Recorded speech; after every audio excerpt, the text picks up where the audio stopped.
Olá, bem-vindos a mais um programa Arte da Guerra, como sempre com o embaixador Francisco Seixas da Costa, para nos mantermos nesta primeira parte no cenário de guerra da Ucrânia.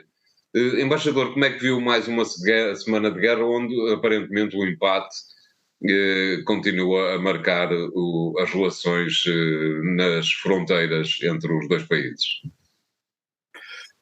Não há grandes desenvolvimentos, aparentemente, no terreno, salvo esta quase novela à volta da famosa cidade de Bakhmut, e nós devemos olhar para isto nesta perspectiva. Nós andamos a falar de Bakhmut há semanas, há meses, o que significa, portanto, que o avanço russo para aquilo que parecia ser uma cidade importante no quadro do leste da Ucrânia é muito lento. E mais do que isso, que a resiliência e a capacidade por parte dos ucranianos de defenderem a cidade, ou pelo menos não largarem a cidade e não entregarem completamente às mãos do exército russo, e em particular neste caso do grupo Wagner, que é quem tem liderado a ação militar nesse terreno, significa, portanto, que os russos têm uma capacidade de ação, apesar de tudo limitada no contexto do leste da Ucrânia. Significa que os ucranianos, independentemente ao que parece estarem a ter muitas baixas, são capazes, apesar de tudo, de manter algumas posições que eles consideram ser estratégicas. E isto também significa que, eventualmente, a chegada de novo material ocidental em matéria de carros de combate, em matéria de armas de envio de mísseis a longa distância, poderá vir a alterar completamente a guerra. O que significa que este impasse atual é um momento de alguma acalmia que tem a ver, ao que dizem, com a situação climática e com os efeitos que isso tem ao nível da movimentação das tropas no terreno, mas há aqui a ideia que estamos numa fase de algum empate nesta matéria. E a Rússia também, toda a gente fala em ações ofensivas e ofensiva da primavera. Vamos ver se isso é possível, se há condições, quer de um lado quer do outro, para um avanço significativo. No plano negocial, as coisas estão paradas, a menos, salvo a questão dos cereais, em que, não havendo um acordo completo, porque a Rússia quer um prolongamento por 6 meses do acordo dos cereais, isto é, a possibilidade de saírem cereais da Ucrânia através do Mar Negro, e em compensação haver a possibilidade de também saírem cereais russos, e a Rússia ter a possibilidade de fazer sair e de exportar os seus produtos. Tudo isto tem vindo a manter-se numa espécie de uma negociação tensa. Obviamente a Ucrânia quer que o acordo seja por um tempo maior, por 12 meses, a Rússia só quer que seja por 6 meses, a Rússia acusa os países ocidentais de criarem dificuldades junto às companhias de transporte e das companhias de seguradoras para os seus barcos, para poder alugar barcos e esses barcos poderem circular e levar esses produtos. Vamos ver o que é que vai acontecer por aqui. Mas a guerra, eu diria que está neste momento empatada, não parece haver sinais significativos de qualquer acordo ou qualquer presunção de acordo, independentemente de tudo aquilo que vimos no passado. Sabemos que, no entanto, que Xi Jinping irá a Moscovo e estará em contacto com Zelensky, o que significa que a China poderá, e já vamos falar nisso noutro ponto, ter aqui algum papel nesta matéria. Mas este é, digamos, o quadro atual em relação à guerra. Não lhe parece, embaixador, que depois da novela dos carros de combate, dos tanques de guerra, em que Zelensky pediu para que os ocidentais lhe enviassem esses tanques e os países da União Europeia, principalmente, fizeram aquele performance de que isso não, com certeza que não podia ser, até dizerem finalmente que sim, e é uma novela que está a manter-se agora com os caças de guerra. Não lhe parece que uma decisão mais apressada, mais rápida, não apressada, exatamente o contrário, uma decisão mais rápida sobre este assunto poderia desempatar o que está a acontecer no terreno? Você tem razão nesse aspecto, quer dizer, de repente, nos carros de combate verificou-se isso, houve um pedido ucraniano, houve respostas variadas, depois houve uma espécie de consensualização e depois há uma decisão. Depois entre essa decisão e a chegada propriamente dos carros de combate é outra coisa, pela simples razão de que não demos conta, aliás, foi interessante, foi uma espécie de uma radiografia ao estado geral das tropas em toda a Europa. Coisa essa que era muito interessante, porque foi durante muitos anos um segredo naturalmente bem guardado, porque se trata de um segredo de natureza militar. E aqui em Portugal, por exemplo, nós soubemos quantos Leopard estavam em condições de ser utilizados. E chegámos à conclusão que, afinal, até porque não estamos muito em guerra, nessa altura, nós demos conta que há uma série de Leopard que tinham sido comprados à Holanda já em segunda mão, mas que estavam inoperacionais, e a nossa capacidade para cedermos Leopard dos 30 e tal que temos é muito limitada, mas ao final de um certo tempo a decisão tomou-se. O que acontece? Há um tempo de maturação deste tipo de decisões. Nós estamos a falar de exércitos nacionais, com lógicas nacionais, com processos decisórios nacionais, e não é, digamos, só porque há uma decisão de natureza política e uma atitude de natureza política no quadro da União Europeia que depois é possível projetar isso para os vários Estados. A questão dos caças é, para além disso, muito mais complexa, tratando-se de equipamento muito mais sofisticado, muito mais caro. E mais do que isso, há aqui um ponto que começa a ser preocupante para alguns países, é que os países já estavam, digamos, no limite relativamente às suas capacidades militares. Todos nós sabíamos que os Estados-membros, e aliás dentro da NATO havia essa discussão, não investiam suficientemente para garantir uma capacidade militar mínima para fazerem face àquilo que são os seus compromissos no quadro da aliança. A partir do momento em que algum desse material, e é o material mais sofisticado, foram os tanques, eram agora os aviões, caças, que são caríssimos, custam milhões e milhões, quer dizer, e portanto estamos aqui a ver que os países ficam desmunidos disso. Já se deu conta, por falar em desmunidos, que as munições estão a escassear na Europa. E portanto a guerra na Ucrânia é uma parada muito elevada para os países que apoiam a Ucrânia, e em alguns países isso começa a criar dificuldades à sustentação do seu mínimo de defesa nacional. Diz-se, mas esse mínimo de defesa nacional é protegido pelos Estados Unidos. É verdade, mas não é por acaso que na NATO cada país tem que manter um mínimo de defesa, não só para contribuir para a NATO, mas também por uma defesa própria, por um sentido de defesa mínima do seu território nacional e da sua soberania. O facto dos países estarem exauridos com este apoio à Ucrânia levanta aqui um problema complicado para o futuro. Tão rapidamente exauridos, não lhe parece, embaixador? Sim. Quer dizer, um ano de guerra não é propriamente uma coisa, um período de tempo muito comprido. António, o que acontece é o seguinte, a Europa habituou-se a estar sob o chapéu de defesa dos Estados Unidos. Exatamente. Fazia os mínimos, mas na noção que se isto der para o torto, são os Estados Unidos que intervêm. Toda a Europa pensou sempre assim. E os Estados Unidos sabem isso, e isso dá-lhes também um leverage e uma capacidade de influência grande sobre a Europa. Interessa também aos Estados Unidos manter esse status quo. E além disso é verdade, do seu ponto de vista prático, e a prova provada foi que no caso da guerra da Ucrânia, foi a chegada dos Estados Unidos muito rapidamente quem no fundo permitiu à Ucrânia um certo apoio. Os Estados Unidos representam 80% do apoio dado à Ucrânia, as pessoas não se dão conta disso. Representam 80 e tal por cento do apoio dado à Ucrânia em matéria militar. Claro. Depois há as sanções, há o apoio financeiro, há os refugiados, até os efeitos de natureza económica provocados pela situação da guerra, nomeadamente em matéria dos chamados efeitos bumerangue das sanções. Mas dito isto, quem faz a despesa não digo da conversa, mas da guerra, são os Estados Unidos.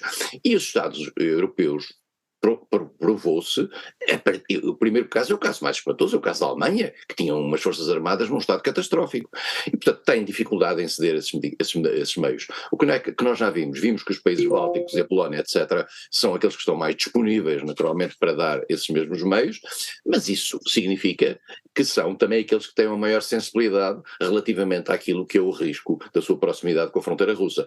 Eu acho que esta questão dos aviões vai demorar algum tempo. A prazo poderá ser que alguns aviões possam ir para a Ucrânia.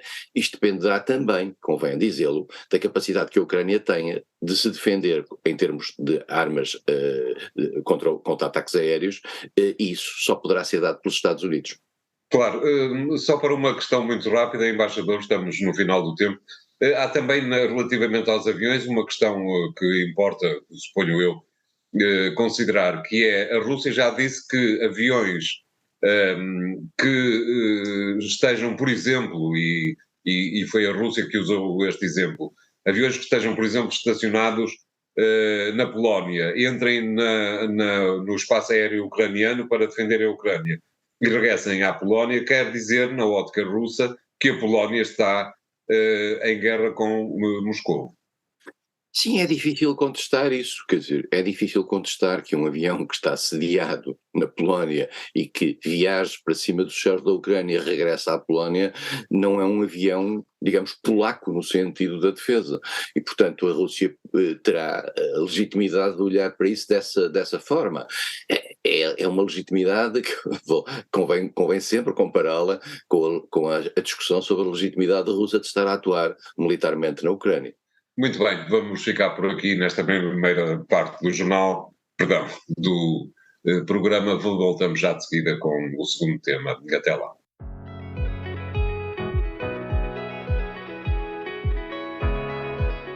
Olá, bem-vindos à segunda parte da Arte da Guerra, desta vez para pedirmos ao embaixador Seixas da Costa que nos fale um pouco da forma como viu aquilo que parece quase uma revolução, se correr bem, será com certeza uma revolução no Médio Oriente, o regresso das relações diplomáticas entre o Irão e a Arábia Saudita, o que, por um lado, quer dizer que, acho eu, que os Estados Unidos perderam a parada no Médio Oriente, ou pelo menos naquela parte do Médio Oriente, e que a China averba ali uma saborosa vitória diplomática, não lhe parece? Que a China averba ali uma vitória diplomática muito importante, é verdade. Se este eventual acordo entre a Arábia Saudita e o Irão é para manter-se, Claro, isso é uma dúvida bastante maior. evidente. Convém dizer que nós estamos a falar sobre duas potências que são os dois polos da dissidência no mundo muçulmano e que no fundo representam quase a titularidade de duas correntes no mundo muçulmano, os xiitas no caso do Irão, os sunitas no caso da Arábia Saudita.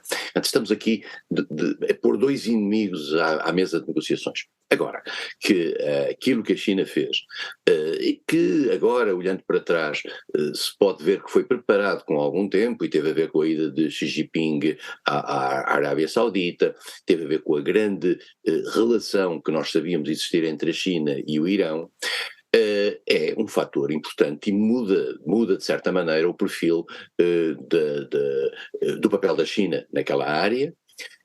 E abre caminho a um eventual entendimento entre estas duas entidades. Esse entendimento vai ser testado desde já no Iémen. Como nós sabemos, o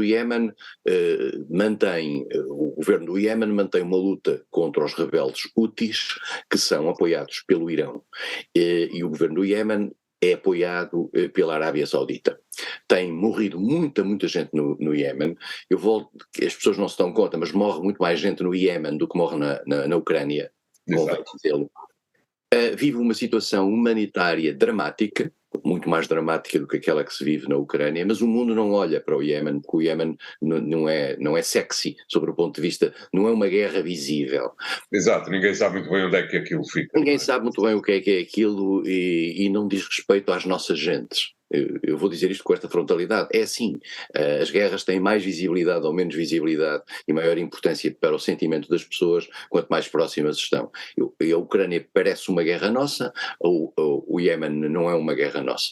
Morre muito, tão pouco nossa como a do Afeganistão. Mas morre muito mais gente em muitas guerras pelo mundo do que morre na Ucrânia. Só que a guerra da Ucrânia é vista como uma guerra nossa, é uma guerra mais próxima dos nossos interesses. Quase valia a pena, peço desculpa pela interrupção, quase valia a pena percebermos qual é a cor da pele de uma guerra.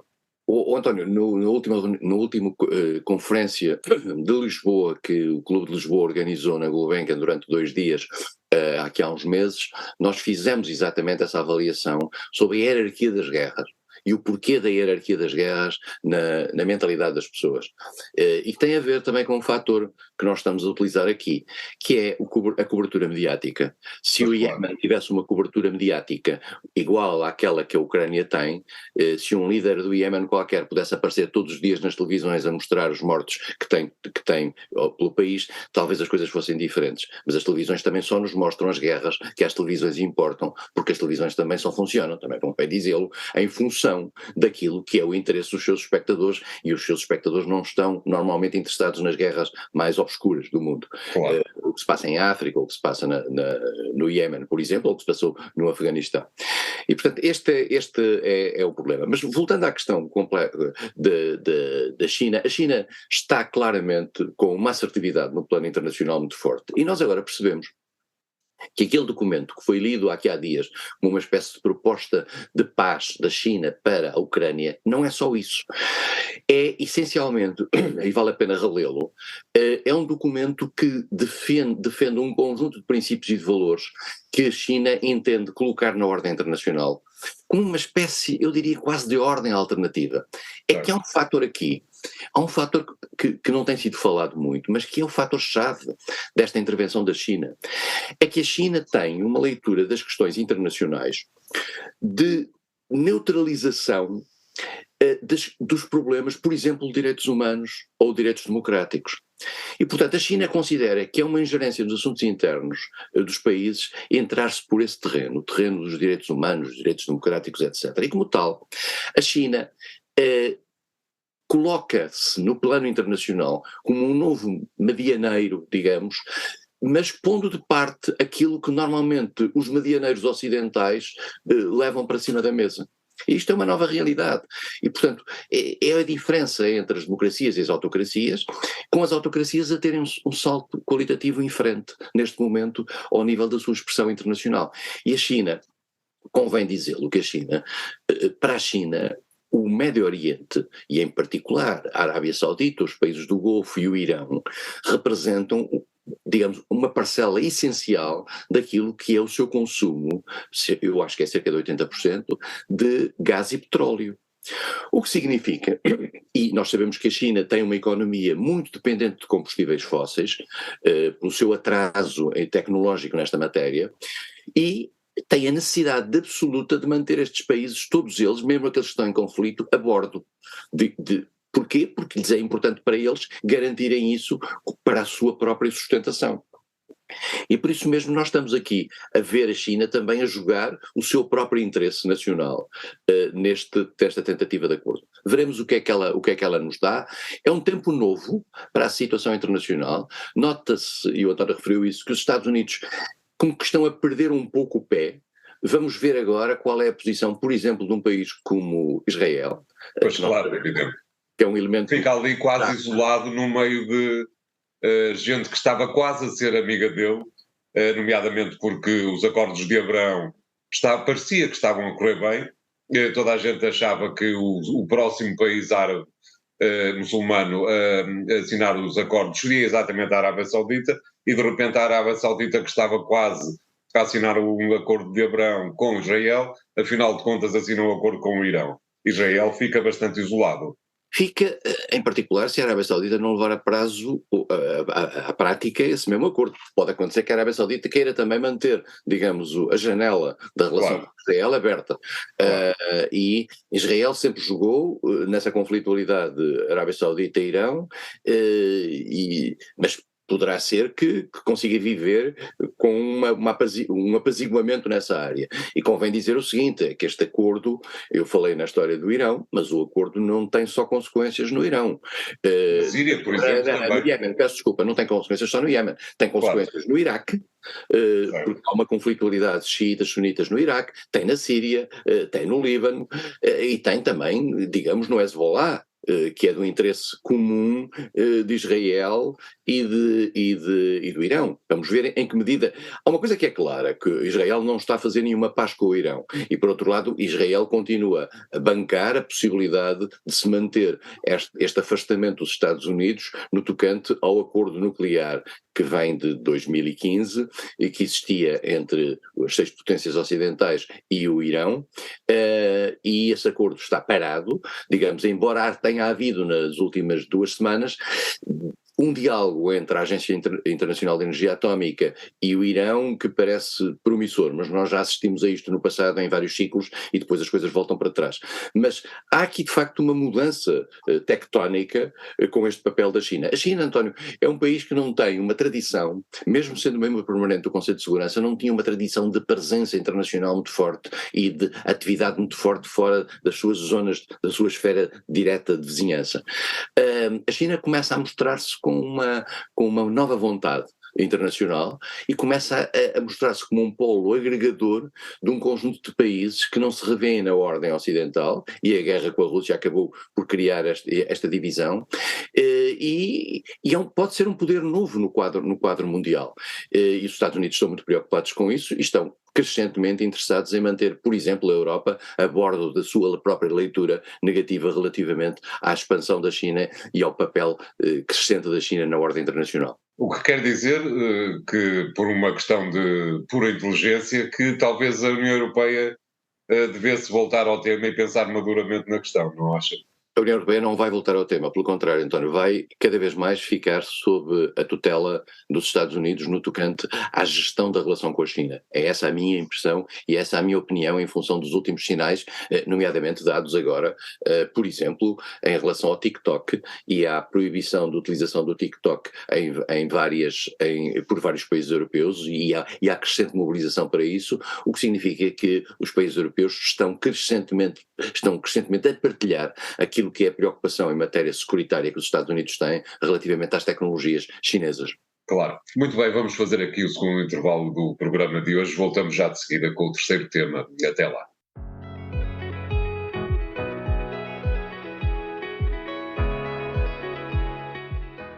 Bem-vindos à terceira parte de A Arte da Guerra, para pedirmos ao embaixador Seixas da Costa que nos fale da forma como viu este problema que acontece há algumas semanas no Reino Unido, nomeadamente na forma como o governo de Rishi Sunak quer gerir a questão da imigração ilegal que entra no país, e de repente a forma que resultou do facto de um ex-jogador, Gary Lineker, ter resolvido tomar uma posição sobre o assunto enquanto quadro da BBC, o que terá motivado a sua demissão. O que é que acha de tudo isto, embaixador, sendo certo que acaba de nos confessar que chegou a ver o Gary Lineker a jogar em campo? É verdade, Gary Lineker, para começar por aí, é talvez o mais correto jogador de futebol de Inglaterra. Era um homem que em campo tinha uma correção. Um dia um árbitro deu-lhe um cartão encarnado e foi um escândalo em Inglaterra, porque foi considerado que era a primeira vez que Gary Lineker era expulso. E era um homem com um comportamento extraordinário. Foi jogador do Everton e foi jogador do Tottenham. Eu vi-o jogar como jogador do Tottenham e vi-o jogar numa Cup Final em Wembley, e depois foi para treinador para o Japão. E é uma figura muito respeitada no Reino Unido e era um comentador semanal do Match of the Day, que era um programa da BBC, o jogo do dia, e ele é um comentador muito respeitado, muito equilibrado. E teve uma reação, eu diria uma reação ética, relativamente ao surgimento no quadro das novas medidas para travar a imigração criadas pelo governo britânico, em particular tituladas, peço desculpa, pela ministra do Interior britânico, Suella Braverman, que é uma mulher da ala direita, eu diria mesmo da ala radical direita dentro do Partido Conservador, também, e chegou a ser candidata à liderança do Partido Conservador. Exatamente. E no fundo é uma caução, convém dizê-lo, da ala direita dentro do governo de Rishi Sunak. E portanto tem ali um papel importante. Ela própria já tinha sido ministra anteriormente, tinha aliás confessado um erro sob o ponto de vista ético, que no entanto não afetou a sua possibilidade de ser reconduzida. E o que é que aconteceu? O governo britânico decidiu apresentar um pacote de medidas no sentido de restringir a imigração. O governo britânico vive permanentemente sob pressão da opinião pública relativamente à presença de migrantes estrangeiros e ao acolhimento de migrantes estrangeiros que atravessam o Canal da Mancha, e por isso mesmo, aliás, esta semana mesmo, Rishi Sunak e Emmanuel Macron fizeram um acordo no sentido de criar maiores dificuldades à travessia da Mancha, financiando o próprio Reino Unido dentro da França um centro para controle disso mesmo. Nós sabemos que as migrações e a rejeição à imigração intensa foi algo que esteve na base, por exemplo, do Brexit. Exatamente. Há apenas um pequeno pormenor, e eu sei que é difícil abordar esta questão sem meter o pé no politicamente incorreto, mas eu vou abordá-la com todo o cuidado. Rishi Sunak é indiano, Suella Braverman é indiana. Não contam para a cota da imigração. Isto é, o conceito de imigração no Reino Unido não tem a ver necessariamente com as pessoas que vêm do Império Britânico, do antigo Império Britânico, com as pessoas que vêm da Commonwealth. Só conta para os outros. O que significa que se torna até um pouco bizarro ver na bancada do governo duas pessoas de origem indiana, e que são britânicos a 100%, rejeitando a vinda de estrangeiros, que alteram o equilíbrio étnico no Reino Unido. O que significa que a pressão, digamos, da Commonwealth faz com que a Commonwealth não conte para esse número. E mais do que isso, essas pessoas, vê-se agora, acabam por ser mais papistas do que o Papa, no tocante à entrada de estrangeiros. Esse problema da presença dos estrangeiros é um problema muito sério, é um problema que neste momento divide a opinião pública britânica. Acontece, no entanto, que aquilo que foi a decisão e a proposta que está em cima da mesa, que passou no Parlamento em primeira leitura, poderá ter algumas reticências na segunda leitura, é de uma violência relativamente às crianças e às mulheres que provocou um grande choque ético no Reino Unido e moral. E Gary Lineker, que é uma voz pública importante e que não está ligada a nenhum partido, aparentemente, que eu saiba, teve essa reação e disse uma coisa muito grave num Twitter que escreveu, e às vezes as coisas nos Twitters têm uma implicação forte. Disse uma coisa importante, disse: parece uma medida quase da Alemanha nazi. Aquilo que o governo e a BBC, que é o patrão de Gary Lineker, decidiu afastá-lo. O escândalo pelo afastamento de Gary Lineker foi de tal ordem que Gary Lineker já regressou e a BBC já o reintegrou. Isto, de certa maneira, abalou também um pouco a legitimidade daquilo que foi essa proposta do governo. Faço-lhe só uma última pergunta muito rápida, que é só paralela a esta questão, mas gostava de ouvir a opinião do embaixador. Parece-lhe razoável que uma instituição como a BBC, uma instituição pública de comunicação social, tenha no seu interior leis, eu ia dizer éticas, talvez me pareça que o melhor seja usar a palavra não éticas, que implicam estas posições face às pessoas que trabalham na instituição? António, eu agora aí, digamos, chamaria a mim mesmo também o facto de ter sido membro do Conselho Geral Independente da RTP. A RTP está nessa mesma posição. Exatamente. Se uma pessoa há limites relativamente tem que haver um controlo qualquer no sentido de uma reação perante algo que passa um determinado limiar. A grande questão está a saber qual é o limiar. Nós temos esse mecanismo aqui numa estação pública como é a RTP, que não é uma estação do Estado, convém dizê-lo, é uma estação pública, é paga por dinheiro dos contribuintes e tem obrigação de manter um determinado padrão. Resta saber é quando é que isso passa um determinado limite e infringe. O Reino Unido a BBC considerou que aquilo tinha passado um determinado limite, já reconsiderou, mas há um limite relativamente àquilo que um jornalista pode dizer ou que um colaborador pode dizer no quadro de uma televisão, nomeadamente uma televisão pública. Tem que haver esse limite. A questão está em saber onde é que está esse limite. E essa é que é a discussão. Muito bem. Obrigado, embaixador. O programa fica hoje por aqui. Continuem a acompanhá-lo no podcast que encontram nos sites do Jornal Económico. E até a próxima.